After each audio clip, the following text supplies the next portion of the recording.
Hey guys, today I'm filming my next Hit It or Quit It thoughts on hauls. If you haven't seen one of these videos from me before, I'm going to be reviewing products I hauled a year ago to let you know my current thoughts on those products. I will have my original video, my playlist linked down below. I will list all the items that I mentioned, and this should be a pretty quick video. I didn't haul as many products, yay me. And I will also be reviewing some of the PR products that I've tried out. But starting with purchases, I think Sigma must have been 30 or 40% off, and I really wanted the cream blush. This is Rosa. They have 4 different shades, and I definitely want to pick up the other 2 more medium tone shades. The deepest color might be too dark for me, but this is a really great cream blush. This reminds me of Tower 28 because I would say it is a bit more on like the creamy side. It isn't a cream, it's a powder, which is totally fine. I always set my skin with powder, so I have no issues with this transferring, fading, any of that. I also love the packaging. I think it looks really sleek and very pretty. So this is something that I would definitely recommend. All of their shades are more on like the warm peachy side, so it would be awesome to see them expand to having some more mauve blushes, more pink blushes, having some variety. So I hope that they will do that. I would love to see some powder blush shade extensions as well, again in that more mauve and pinky category. That would be nice to see, but this is a really good formula. I would definitely recommend you guys check that out. Then this is something that I had been interested in for a while, and I needed to get something else to get free shipping, so I got the Sigma lip mask in Tranquil. So this comes in a couple different shades, but this is essentially clear, so honestly they could have just one shade.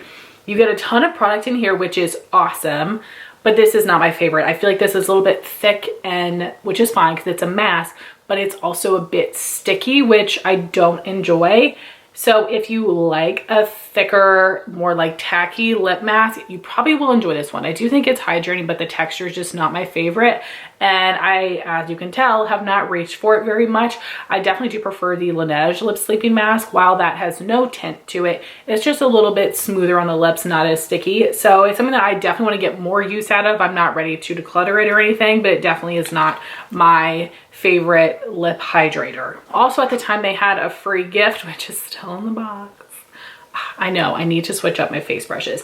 This is the F40 large angled contour, but this is something that I would use for blush. I love this shape for blush, and I definitely want to try this out so I can see what the quality is all about. I know I love Sigma brushes, and this has been a classic for such a long time, and I was so excited to get this as a freebie, and yet no use. Then I had a couple $10 off Ulta coupons, and I purchased the Too Faced Born This Way Healthy Glow Skin Tint. This has an SPF of 30. I have the color Snow. This does come in a lot of shades, but not as many as their foundation. I saw on TikTok people saying that they got this super discounted, like it was being discontinued. I don't know, and Too Faced is ridiculous. When they got rid of the whole Peach Perfect line, that was so frustrating because, like, hello, your Born This Way line is mostly for dry skin people. Leave the Peach Perfect for us matte folks. Like, that was so irritating. But this is a really great product. They don't have any other skin tint type of thing. They've got their like full coverage Born This Way foundation. So anyway, I don't know if it's being discontinued or not. I hope not, because I actually think this is really great. It says it's a moisturizing skin tint, but I found that this wore really nicely on me and didn't make me too greasy, didn't break up. And I heard some people with dry skin feeling this was too dry for them. So don't be scared by the word moisturizing, but this is beautiful. I love the color, and while this is a skin tint, this does give nice coverage. It does help even out my complexion. It looks beautiful. It does have more of like a glowy finish, but I of course set everything with powder, and then it just wears really well. This is definitely one of the best skin tints that I've tried. And I actually had just done a blush swatching video, and I put this on like 3 times to try on all those blushes, and it just looked and applied beautifully. So this is definitely a great product that I would recommend. If you have dry skin, you might want to use a little bit more moisturizer, but I think this really would work well for so many people. It looks so good on the skin. And then we have the Buxom Plump Shot Collagen Infused Lip Serum, and this is in the color Dolly Babe, and This is a bit more of like a warm version of Dolly. I feel like Dolly is a little bit more of a cool tone mauve, and this is a bit more of like a warm mauve, but it's really pretty. I really enjoy this formula. I love that it really is a lip serum. It feels so smooth on the lips, which I love. But out of all of Buxom's plumping products, which is all their lip products, this is the only one that actually burns. All the rest of them are a minty cooling sensation. This is burning, and it is intense. I would say that this is on par with the Grande Cosmetics Hydrated Lip Plumpers. From my experience with the Grande, the tinted ones are not that intense, but the clear is pretty intense. Not as bad as the Too Faced one, but this is on par with their clear version. Again, pretty intense, so you will get that plumping effect. So that is definitely something to be aware of. I feel like it burns a little bit at first and then goes away, and then you just have that nice smooth consistency. And something about it being a serum almost feels like when you put something cold on top of something hot, it feels like it calms it down and is really nice. So I have a couple other shades. I really do enjoy this product, and something that I would recommend if you don't mind more of a burning lip plumper. And then as a gift from Justin, I'm not sure what for, one of our anniversaries or Valentine's Day or Mother's Day or something like that, I got the Inslee Rain Flower Moon palette. I'm wearing this on my eyes today. I'm wearing this on my lid and this on my lower lash line. And they have recently updated this palette. They updated the packaging and they changed up a few of the shades. I'm not sure if the formula has changed at all. I so far have used these three shades up here, this color, and then these mattes, and then this one and this one that I'm wearing today. So I've used about half the palette. Amazing quality. And there are some different formulas within the shimmers. This one is almost like an adept shadow where it's wet. It's hard to apply with a brush. It's going to apply best with your fingers, but don't dig in there too much or you're going to get too much of like a thick amount of product and it could look a little thick on your lids. So just be wary of that. But none of the rest of them seem to be that creamy. I will say that I think these shades are too similar. There's too many greens in here, and we just need a little bit of variety within the greens. Like, look how these are all like different versions of purple, but they all look very different. I wish there was more variety here. Like, I feel like we could have taken out like this color or this color, because these are all just a little bit different in their depth or their undertone or their brightness, but they all perform really well. I'm excited to create a few more looks with this palette. This is something that I would recommend. Inslee Rain palettes are incredibly expensive, and they also have expensive shipping, which I thought was ridiculous because they're in the US and I live in the US.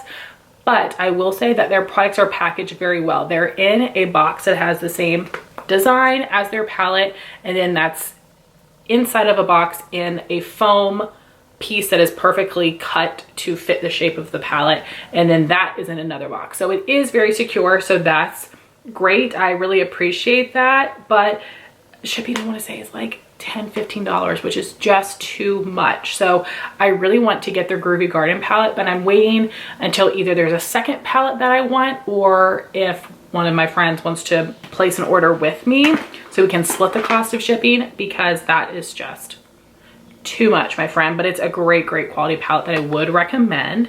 And then for some of the things that I got in PR from Skin Proud, they sent their Bright Boost 2% vitamin C serum and the Bright Eye Pomegranate Gel Cream, eye cream.